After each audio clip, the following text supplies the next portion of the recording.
60 Great Ghost Stories, read by H. Washington Sawyer.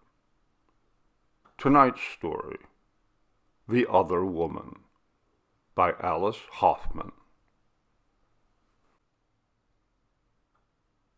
She came to me on the 1st of May, on the anniversary of the occurrence. This often happens. People have strong regrets at such times. They are reminded by the weather or by a tree in bloom. We live in the same town, although I'm in the outskirts near the cemetery. Everyone knows where. They know what I do. There are flowering azaleas on my lawn, so perhaps she didn't notice the brambles or the weeds. I was at the window when she pulled up. I was there before my dog began to bark. Frankly, I'd been expecting her. I was surprised it had taken a full year for her to come to me, but people have their own timetables. She wore a blue spring coat and a plaid dress and black pumps.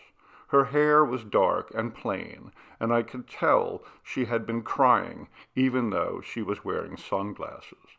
Her face was puffy. I didn't listen to gossip, but in a town as small as ours, it would have been impossible not to know. Plus, it was in the newspaper, not just the Monitor, but the Boston Globe as well. It was an event, a personal catastrophe, the kind people talk about long after it's over. When I invited her in, she hesitated. I could tell she didn't completely believe in what I did, and had come here as a last attempt, even if she didn't trust me. Her friends had likely pulled her aside and suggested she call me. It was a town full of old houses, and old houses had past lives. Occasionally those lives continued, even when the new occupants wanted them gone. They had to be helped along. I'd learned the cleansing method from my grandmother when I was a child. I went house to house with her until I was 10, when my mother put a stop to it. Still, I remembered. It's not something you forget. I'd made tea to ease the conversation, which can be difficult at the beginning, but she didn't touch hers. I understood why. Her hands were shaking. She was rattled. I could see that. But then, I'd seen it before. People driven to the brink by something that they couldn't quite see or believe, and yet it was ruining their lives. She said she had tried everything to rid herself of the ghost. Sage, salt, holy water, closed windows, white candles. What could I do for her that she hadn't already done for herself? My method was Russian, I explained. It involved catching the unwelcome spirit in a jar. I couldn't tell her more. It was a family secret. But I led her to my pantry to show her what I kept on the shelves. I had 30 jars filled with light. Some were blue, others green. One looked like a splotch of ink. "What do you do with them?" she asked. She had a little girl's voice, which was disconcerting considering what she'd done. "That's my business," I said. Surely her friends had told her I was prickly and had a mind of my own. She wrote me a check for $1,000. I knew that she had married into money, which is the reason I raised my usual price. Truthfully, I tend not to charge at all, especially in desperate situations. After she handed over the check, I felt a draft of cold air. Then I saw something on the floor that interested me. There, beside my client's purse, was a photograph of the apple tree where the woman in question had hanged herself. My client seemed quite oblivious. That's when I knew. I was hearing both sides of the story. I went out on Sunday. the day her husband played golf. She didn't want him to know, which I understood. She was the sort of woman who always acted as if everything was in place, even when it wasn't. I could tell that from her shoes, highly polished, new heels, as if she hadn't a care in the world. I parked on the street, carrying my grandmother's bag. The jars I'd brought clanked against each other, sounding like bells. I stopped to observe the tree where it had happened. It was in bloom, white as a cloud. I had read that the previous tenant had dragged a ladder from the garage in order to climb up. When I walked up the driveway, white flowers floated down. My client was waiting for me on the porch, wearing a sweater even though the day was fine. Ghosts do that. They dropped the temperature. And when I walked inside, I felt the chill in the air. All the furniture was different now, my client told me. They donated everything that had been here before.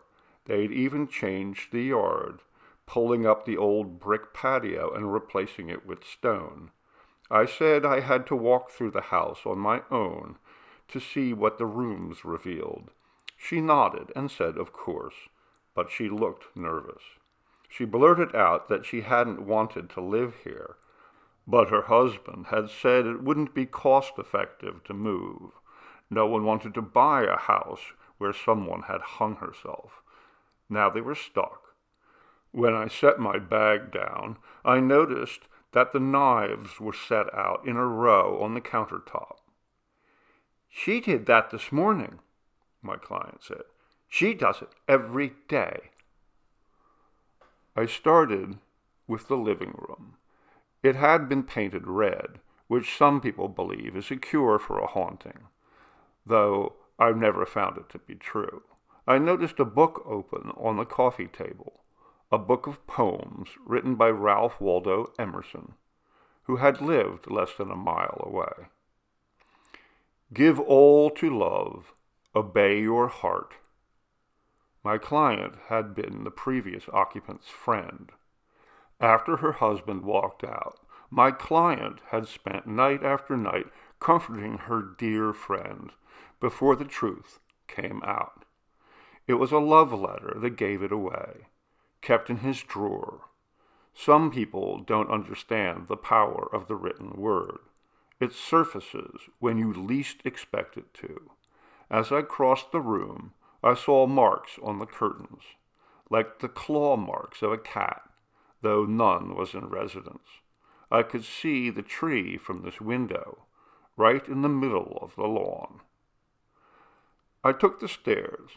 I'd been told that the runner had been replaced, but there were the previous tenant's wet footsteps, as if she had just come in from walking in the wet grass. The tub in the upstairs bathroom was full. My client had told me that she had to drain it every morning. I went to the bedroom and stood on the threshold. It was very cold here. There was ice on the ceiling and on the walls. My grandmother once told me we are not the only ones who have regrets, whose hands shake, who weep over our mistakes. Ghosts have regrets too. They wish they'd stayed home on the morning of their death, that they hadn't married the wrong man, that they'd left the ladder in the garage and packed a suitcase instead. They wished that they'd said goodbye to love and hello to the bright, brilliant world. It was quiet inside the bedroom. All of the dresser drawers had been pulled open. I'd been told they refused to stay closed. I had my bag with me, which I set down. Then I lay upon the bed. This is the reason I can't have clients follow me around. To get to the heart of the matter, I have to do things that can seem strange, even inappropriate. I got under the blanket. I could tell that the right side had been her side. My client said her perfume was on the pillow no matter how often linens were changed. Through the window I could see a wedge of the blue sky and the top boughs of the apple tree. That was when I started to cry. I felt overwhelmed by emotion, even though I'm usually very clear-headed. I'd seen it happen to my grandmother a few times. She'd have to sit down, and I'd bring her a drink of cold water. It would take her a while to collect herself, but she finally would. I went downstairs and informed my client I'd have to tear up her check. I couldn't help her. "Then we'll be selling the house," she said. "I don't care if we take a loss." She didn't bother to see me out, and there was no need to say goodbye. We hardly knew each other after all. I went down the driveway and gazed up at the falling white petals. It was a pretty property, and sooner or later someone would buy it. They'd likely get a good price. Not that it would do my ex-client any good. People who think ghosts can't travel are mistaken. They stay close to whatever or whomever matters most, a place or a person. They can walk for miles, fit in the trunk of your car, fold themselves into a suitcase. I kept that information to myself, however. She'd find out soon enough.